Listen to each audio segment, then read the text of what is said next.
নমস্কার বন্ধুরা, রয়্যাল কিচেনে আরেকটি রেসিপিতে আপনাদের সবাইকে স্বাগত। রেসিপিটি হলো দারুণ টেস্টি পাকা কলার বড়া। সকালের নাস্তায় বা বিকালের নাস্তায় কলার বড়া সবসময় পারফেক্ট। আশা করি রেসিপিটি আপনাদের কাছে খুবই ভালো লাগবে।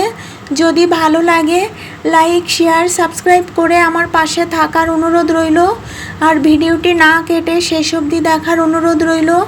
তো বন্ধুরা, দেরি না করে আসুন রেসিপিটি দেখে নেওয়া যাক। পাকা কলা এরকম নরম হয়ে গেলে বাচ্চারা খেতে চায় না। যদি পাকা কলা দিয়ে বড়া বানিয়ে দেওয়া হয় তাহলে বাচ্চারা খুব তৃপ্তি করে খাবে।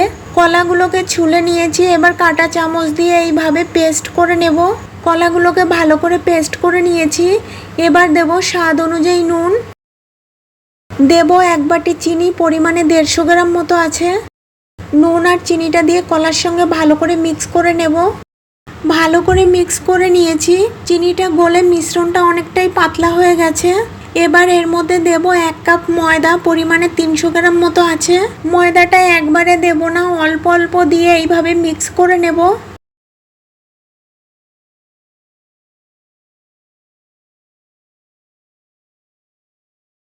এবার এর মধ্যে দেব 1 বাটি চালের গুঁড়ো, পরিমাণে 100 গ্রাম মতো আছে। চালের গুঁড়োটাও দিয়ে ভালো করে মিক্স করে নেব। এবার এর মধ্যে দেব 1/2 চামচ মৌরি, আর মৌরিটা হাতের তালুতে করে এইভাবে একটু ঘষে দেব। এতে করে ফ্লেভারটা খুব সুন্দর হয়। এবার হাত দিয়ে একটু ভালো করে মেখে নেব। বড়া বানানোর জন্য মিশ্রণটা একদম রেডি। এবার গ্যাসে কড়াই বসিয়ে এর মধ্যে পরিমাণ মতো রিফাইন তেল দিয়ে গরম করে নিয়েছি। এবার এই তেলের মধ্যে মেখে রাখা মিশ্রণ বড়ার আকারে শেপ দিয়ে এইভাবে তেলের মধ্যে দিয়ে দেব। গ্যাস লোতে রেখে বড়াটা ভেজে নিতে হবে।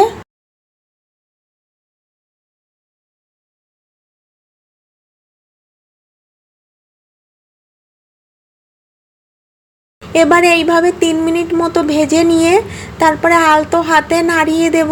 লো গ্যাসে একটু সময় নিয়ে বড়াগুলোকে ভেজে নিতে হবে। কোনোভাবেই গ্যাস বাড়ানো যাবে না, তাহলে বড়ার ওপরে পুড়ে ভেতরে কাঁচা থেকে যাবে। এইভাবে অনবরত নেড়ে উল্টে পাল্টে বড়াগুলোকে ভেজে নেব। লো গ্যাসে 6 মিনিট মতো ভেজে নেওয়ার পর এবার গ্যাস মিডিয়াম টু লোতে করে দিয়ে এইভাবে অনবরত নেড়ে ভেজে নেব। বড়াগুলো ভাজা হয়ে গেছে। বড়াগুলো ভাজতে মোট 10 মিনিট মতো সময় লেগেছে। এবার তেল ছেঁকে তুলে নেব।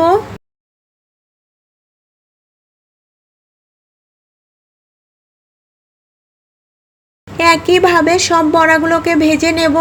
এই পাকা কলার বড়া সকালের নাস্তায় বা বিকালের নাস্তায় খুব সহজেই বানিয়ে নিতে পারবেন, আর খেতেও খুব দারুণ হয়। এইভাবে বাড়িতে বানালে কমেন্ট বক্সে জানাতে একেবারেই ভুলবেন না। আর পাশে থাকা বেল আইকনটি ক্লিক করে রাখবেন। এতে করে যখনই কোনো নতুন ভিডিও আপলোড দেব সর্বপ্রথম আপনার মোবাইলে পৌঁছে যাবে। সবাই ভালো থাকবেন, সুস্থ থাকবেন। আর আমার এই ভিডিওটা শেষ অবধি দেখার জন্য আপনাদেরকে অনেক অনেক ধন্যবাদ।